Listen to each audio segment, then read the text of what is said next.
నెల్లూరు కిసాన్ నగర్ లో వైఎస్ఆర్సీపీ 3వ division in charge ప్రకటన కార్యక్రమానికి YSR Congress party Nellore city in charge MLC Parvathareddy Chandrasekhar Reddy హాజరయ్యారు. ఈ సందర్భంగా డివిజన్ ప్రజలు కార్యకర్తలు ఎమ్మెల్సీ చంద్రశేఖర్ రెడ్డి గారికి బ్రహ్మరథం పట్టారు. అనంతరం ఆయన మాట్లాడుతూ జ్యోతి ప్రజ్వలన చేసి కార్యక్రమాన్ని ప్రారంభించారు. ఈ సందర్భంగా ఆయన చేస్తున్నటువంటి సేవలను పలువురు నాయకులు ప్రజలకు తెలియజేశారు. అనంతరం ఎమ్మెల్సీ పర్వతరెడ్డి చంద్రశేఖర్ రెడ్డి గారు 3వ డివిజన్ వైసీపీ ఇన్ఛార్జిగా అఖిల్ రెడ్డి నారాయణ రెడ్డి గారిని ప్రకటించారు. డివిజన్ ప్రజలకు అందుబాటులో ఉంటూ ప్రజలకు ఎలాంటి సమస్య ఉన్నా వైఎస్ఆర్ కాంగ్రెస్ పార్టీ అధిష్టానం ఆదేశాల మేరకు పోరాటం చేస్తామని తెలిపారు. డివిజన్ ప్రజలు ప్రతి ఒక్కరూ కలుపుకుపోయి పార్టీని బలోపేత లక్ష్యంగా పనిచేస్తామని అన్నారు. ఈ సందర్భంగా ఆయన మాట్లాడారు.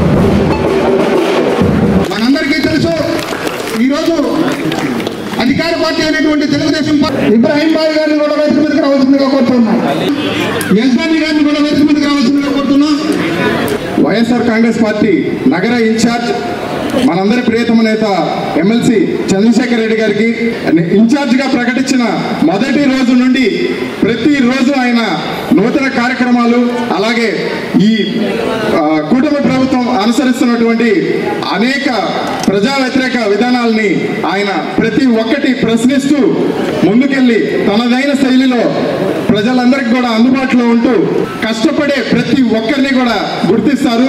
ఆ గుర్తింపులో భాగంగా ఈ రోజు మనకి అన్న నారాయణ రెడ్డి గారిని 3వ డివిజన్ ఇన్ఛార్జిగా ప్రకటించడం జరిగింది.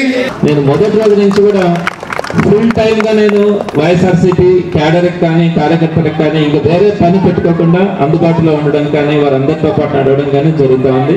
భవిష్యత్తులో కూడా నేను దీని ఒక బాధ్యతగానే తీసుకున్నాను. నాకేదో ఎమ్మెల్యే కావాలి లేదా ఇంకొక పదవి అట్లా ఏం అనుకోవట్లేదు.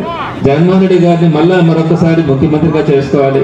జగన్మోహన్ రెడ్డి గారు బాగా ఉంటే ఈ సమాజం బాగుంటుంది, 10 మందికి ఆయన సర్వీస్ చేసే అవకాశం ఉంటుంది. ఒక మంచి కమిట్మెంట్ ఉండే లీడర్. చంద్రబాబు నాయుడు గారు ఎంత మోసకారో ఎంత అబద్ధాలు చెప్తారో మనం కల్లారా చూస్తా ఉన్నాం. మళ్ళా మరొకసారి ఇప్పుడు తెలిసింది జగన్మోహన్ రెడ్డి గారి యొక్క గొప్పతనం కానీ జగన్మోహన్ రెడ్డి గారు ఎంత కమిట్మెంట్ ఉండే లీడర్ అని. నేను నారాయణ రెడ్డి గారికి కూడా ఒకటే చెప్తా ఉన్నాను, మనం పేదవాళ్ళకి సామాన్యులకి అండగా ఉండాలా. జగన్మోహన్ రెడ్డి గారి కమిట్మెంట్ కూడా అదే. మనం వారి దగ్గరికి వెళ్ళాలా. ఎక్కడైతే మనతో మన పార్టీని నమ్ముకొని మన పార్టీ అంటే అభిమానంగా ఉన్నారో వాళ్ళని మనం దగ్గరగా తీసుకోగలగాలి, వారితో పాటు నడవగలగాలి. కానీ నేను ఒకటే చెప్తున్నాను, మన దగ్గర ఒక 7 మంది కార్పొరేటర్లు మిగిలినారు. చాలా నిజాయితీగా వాళ్ళు జగన్మోహన్ రెడ్డి గారి మీద నమ్మకంతో నిలబడినారు. వారందరికీ కూడా ఒక మంచి భవిష్యత్తు ఇవ్వాలా. ఆ తర్వాత వీళ్ళు ఎవరైతే వెళ్ళిపోయినారో వాళ్ళ స్థానంలో కొంచెం మంచి వాళ్ళని మనం పెట్టుకునే అవకాశం కలిగింది. అదే వాళ్ళే కనుక ఉండుంటే ఈ డివిజన్స్ లో మళ్ళా మీ అందరూ ఉత్సాహంగా కూడా ఉండుండే వాళ్ళు కాదు. ఇకపోతే నారాయణ రెడ్డి గారిని మీరందరూ కూడా సపోర్ట్ చేసి ఏదైనా చిన్న చిన్న ప్రాబ్లమ్స్ ఉన్నా కూడా వాటన్నిటిని నా దృష్టికి తీసుకొచ్చినా కూడా నేను సాల్వ్ చేస్తానని కూడా మీకు తెలియజేస్తాను. 3వ వార్డు కార్యకర్తలకి నాయకులకి అందరికీ నా నమస్కారం. అన్న, నాకేదో అధ్యక్షుడని పదవి ఇచ్చిందని నేను ఎక్కువ కాదు, మీరు తక్కువ కాదు. మనం అందరం కలిసి పనిచేసి పార్టీని బలోపేతం చేసి చంద్రశేఖర్ రెడ్డి గారిని ఎమ్మెల్యేని చేసుకొని జగన్మోహన్ రెడ్డి గారిని ముఖ్యమంత్రిని చేసుకుందాము.